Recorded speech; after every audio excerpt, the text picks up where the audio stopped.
Assalamu alaikum, everybody. Bismillahir Rahmanir Rahim. Rabbi shrah li sadri wa yassir li amri wahlul 'uqdatam min lisani yafqahu qawli. Rabbi zidni ilma, Rabbi zidni ilma, Rabbi zidni ilma. First and foremost, I would like to say Jazakallah khairan to Miftah and all of you guys here for inviting us and having us come out here. It's really him asking, do you guys know Qalam? And making you guys clap was like actually hilarious. I would love to see you guys just remain quiet when Sheikh Nasser comes. I think I would get in trouble for that. But it's really nice to be able to come out to this community and honestly join my teachers as well on this particular journey of learning about Ibrahim alayhi salam. Now, my topic today, inshallah, is talking about the Prophet Ibrahim alayhi salam and his worship and his devotion. And it's interesting because when I was preparing for this particular topic, a big part of me was confused on exactly what I should talk about. Not because there's a lack of education or a lack of knowledge about Ibrahim alayhi salam and his worship and his devotion, but rather because the worship and devotion can manifest in many different ways. And a lot of times when we think about worship, we think about ritual. The first thing that comes to your mind was, how did Ibrahim alayhi salam pray? How did he fast? How did he make hajj? These different things that are a part of our pillars and a part of our foundations and absolutely are important for us to have. But when we look into the life of Ibrahim alayhi salam, you realize that his worship and his devotion to Allah subhanahu wa ta'ala was his entire life. It was the way that he woke up. It was the way that he went to sleep. It was the way that he interacted with his family. It was the way that he obeyed Allah. It was his submission. It was his sacrifice. And it was his trust that he had in Allah subhanahu wa ta'ala. Allah subhanahu wa ta'ala says in the Qur'an, Inna Ibrahim kana ummatan qanitan. That Ibrahim alayhi salam was an ummah. Now, ummah means community. It means a nation, right? And to describe a human being as a community, as a nation, doesn't really make sense. To say that one person is a community, by definition, community means multiple people. So when Allah subhanahu wa ta'ala calls Ibrahim alayhi salam ummatan, he's saying that Ibrahim alayhi salam was not only a leader in his community, but he was a force to be reckoned with. And that force to be reckoned with was by means of him being qanitan. It was by means of him being obedient. Obedience means that you submit, you have a level of submission towards Allah subhanahu wa ta'ala. And that obedience of submission towards Allah subhanahu wa ta'ala, it manifests in the times of things that you don't have any idea of what does this mean. You ever see yourself or have a moment in your life where you know that Allah subhanahu wa ta'ala is pointing you into a certain direction, but to you, logically, that direction doesn't make sense? It makes absolutely no sense. And when you're doing the cost-benefit analysis within your life, and you're seeing like, hey, seems like this is the door that I'm supposed to walk through, and you're doing that cost-benefit analysis, and it doesn't seem like this makes any sense. What am I going to get out of this? Well, obedience, it means that you walk through that door trusting that Allah subhanahu wa ta'ala will be there for you. You walk through that door knowing that Allah subhanahu wa ta'ala is the one who told you to go through that door, and you know that he's going to have your back. So Ibrahim alayhi salam was a leader in this force, that he was the one who truly taught us what it means to have obedience towards Allah subhanahu wa ta'ala. And then Allah subhanahu wa ta'ala says, Hanifan, qanitan lillahi hanifan, that he was obedient to Allah and he was Hanif. Hanif means someone who always inclines towards good. They incline towards what's right. They incline towards what Allah subhanahu wa ta'ala has told them to do. They're an upright person. They stand firm in that. It's very difficult in this world, in this dunya, to stand firm on what Allah subhanahu wa ta'ala has told you to do. It's difficult. But that's because this is dunya. And so when we see stories of prophets, specifically Ibrahim alayhi salam, it is teaching us the understanding and the reality of what it means that this is difficult. It's giving us the reality that when you say, I submit to Allah, then what comes after it is really what shows your submission. And then Allah subhanahu wa ta'ala says, وَلَمْ يَكُمْ مِنَ الْمُشْرِكِينَ, that he wasn't of those who associated partners with Allah. Now, we're all in this room, and maybe some of us are thinking, well, we don't have to worry about that. But what does shirk mean, right? The scholars talk about shirk i'tiqadi, that there's a shirk, there's a sin of associating partners with God that is about your creed, but then there is shirk amali.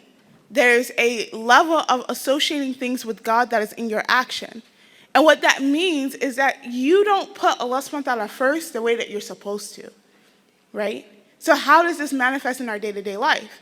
Well, it manifests in different ways. That we have an obligation of prayer. And sometimes we make things a lot more important than our prayer. Well, I can't do X, Y, and Z and pray, so I'm going to go do X, Y, and Z because that's more time sensitive. But is your conversation with Allah subhanahu wa ta'ala not time sensitive? And what we see in the life of Ibrahim alayhi salam, that there was not a moment that went by that he did not make dua to Allah. Which is why there's an entire section today in our conference that's going to talk solely on the duas of Ibrahim. That every corner, every turn that he made in life, there was a dua, a supplication, a prayer that he made to Allah. Because that is what it means to truly take Allah subhanahu wa ta'ala with you on your journey in life. Allah subhanahu wa ta'ala then says, Shakiran li an ummihi. That Ibrahim alayhi salam in his character and his devotion and the way that he exhibited that devotion to Allah was that he was ever so grateful for the blessings that Allah subhanahu wa ta'ala had bestowed upon him. Ijtabahu wa hadahu ila sirat al-mustaqim. That he was thankful that Allah subhanahu wa ta'ala had guided him and had chosen him and guided him to the straight path. And this is where your devotion lies. Because someone doesn't know why they exist, if they don't know who Allah is, and they don't know why they're submitting, that becomes a battle. It's a constant fight.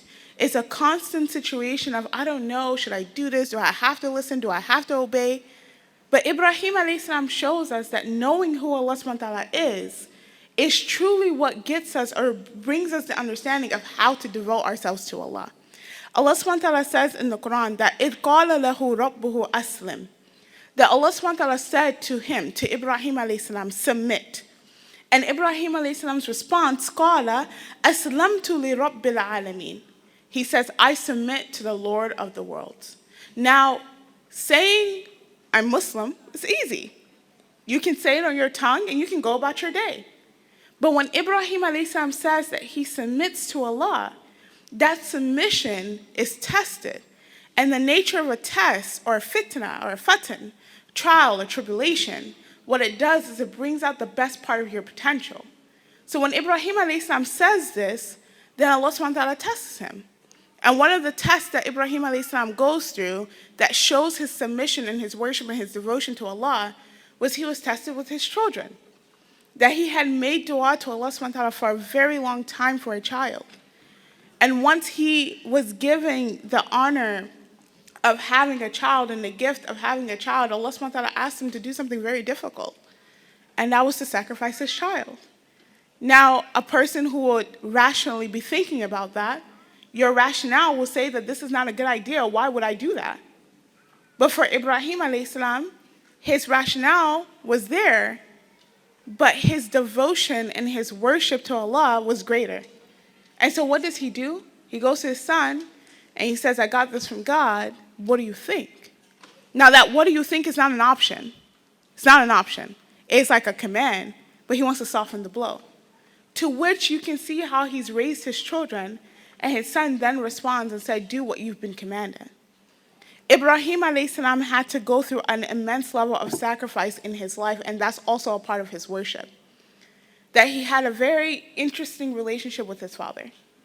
And the reason being is because Ibrahim alayhi salam will constantly approach his people and say, why do you devote yourself to something that doesn't hear you, that doesn't speak, that doesn't benefit you, that cannot bring about any harm, all of these different things. And to which they will respond and say, well, our forefathers did it, so we're doing it too.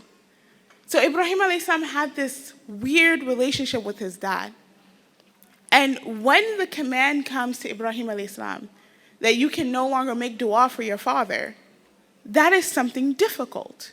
It is something hard. It is a sacrifice of his heart that he has to make in submission and devotion and worship to Allah. And thus he stops doing that because Allah subhanahu wa ta'ala has commanded him to. The last point here that I have is about trust. How are you able to worship Allah and truly devote yourself to Allah? Is by trusting Allah. Allah subhanahu wa ta'ala tells Ibrahim alayhi salam that Allah has the power of bringing back to life what has died. Ibrahim alayhi salam says to Allah subhanahu wa ta'ala that I know you have this power, but can you give me an example? To which Allah subhanahu wa ta'ala then responded to Ibrahim alayhi salam, and he says to him that awalam tu'min, are you saying you don't believe? Because this is a core characteristic of God. And Ibrahim alayhi salam says, Qala bala walakin liyatma'inna qalbi. That no, it's not that I don't believe, it's just that I want something to bring solace to my heart. Right? I trust you. And I know that this is true. I just need a little bit of something to kind of calm me down. Ibrahim alayhi salam's trust that he has in Allah subhanahu wa ta'ala is what keeps him going. It's what keeps him worshiping. It's what keeps him devoted and devout to Allah subhanahu wa ta'ala. And we are to take the example of Ibrahim alayhi salam into our entire life. It is so much so that Allah subhanahu wa ta'ala constantly commands the Prophet sallallahu alaihi wasallam that you should follow the way of Ibrahim. You should follow the way of Ibrahim. You should follow the way of Ibrahim. Allah subhanahu wa ta'ala says in the Qur'an, Qul, say, in telling the Prophet sallallahu alaihi wasallam, say this, Innani hadani rabbi ila sirat al-mustaqim. That my Lord is the one who has guided me onto the straight path. Dinan kiyaman millata Ibrahim. That it is the upright religion and path and way of Ibrahim. Hanifan, that I'm going to be in a way that is upright. You guys remember I said Hanifan means inclining towards truth. That I will always incline towards the truth. وَمَا كَانَ مِنَ الْمُشْرِكِينَ, and he wasn't amongst those who associated partners with God. Qul, then say, Inna salati wa nuski, that indeed my prayer and my sacrifice, wa mahyaya wa mamati, and my life and my death, lillahi rabbil alamin, is solely for Allah, the Lord of the worlds. And what we're learning from this is that true devotion is when you make your entire life about God. That is what it means to worship Allah. To worship Allah means that Allah comes first in every single situation. And the best thing about that is that so long as you put Allah subhanahu wa ta'ala first, in every situation you will never lose. But so long as you put Allah subhanahu wa ta'ala last, you will always lose. And so Ibrahim alayhi salam is teaching us this, and Allah subhanahu wa ta'ala is giving the Prophet some of these guidelines. That you say these things because you say that God has guided me, and Allah subhanahu wa ta'ala is the one who has done this for me, because you know that this is the path that Ibrahim alayhi salam himself was on. Lastly, how do we exhibit this level of devotion that Ibrahim alayhi salam has? How do we get there? How do we get to the point where Allah subhanahu wa ta'ala asks us to sacrifice things, or Allah subhanahu wa ta'ala asks us to submit to Him, and we're not constantly questioning, where is this going to take me? How do we get there? Where we get there by remembering the things that Allah subhanahu wa ta'ala has done for us and remembering who Allah subhanahu wa ta'ala is in our life. Ibrahim alayhi salam says so beautifully about Allah subhanahu wa ta'ala, Alladhi khalaqani fahuwa yahdin. He is the one who has guided, He's the one who has created me, and He guided me. Walladhi huwa yut'imuni wa yasqin. And He is the one who has fed me and quenched my thirst. Wa idha maridtu fahuwa yashfin. And whenever I was sick, He's the one who gave me shifa. He's the one who cured me. وَالَّذِي يُمِيتُنِي ثُمَّ يُحْيِينِ. And He is the one who will cause me to die and bring me back to life. وَالَّذِي أَتْمَعُ أَنْ يَغْفِرَ لِي خَطِيئَتِي يَوْمَ الدِّينِ. And He is the one that I have all ever hope in, that He will forgive me of my sins and forgive me of my wrongdoings and forgive me of my mistakes on the day of judgment. رَبِّ هَبَ لِي حُكْمًا وَأَلْحِقْنِي بِالصَّالِحِينَ. O my Lord, grant me the authority, grant me wisdom, grant me judgment, and raise me or bring me amongst those who are righteous. You're able to really have better devotion in Allah subhanahu wa ta'ala when you recognize who God is in your life. So what we learned from Ibrahim alayhi salam is that his worship was not just simply about ritual. Ritual is important, but it was about the entire way that he lived his entire life. It was about how he woke up and how he went to sleep. It was about how he interacted. It was about how he trusted Allah, how he submitted to God, how he sacrificed for the sake of Allah. And it was every single fiber of his being. So I pray that Allah subhanahu wa ta'ala allows us to be people who exhibit the character and the devotion of Ibrahim alayhi salam. I pray that Allah subhanahu wa ta'ala allows us to gather in a gathering much better than this, that Allah subhanahu wa ta'ala forgives us all of our shortcomings. Subhanaka Allahumma bihamdika, nashhadu an la ilaha illa anta, nastaghfiruka wa natubu ilayk. Jazakumullah khairan. Assalamu alaikum wa rahmatullahi wa barakatuh.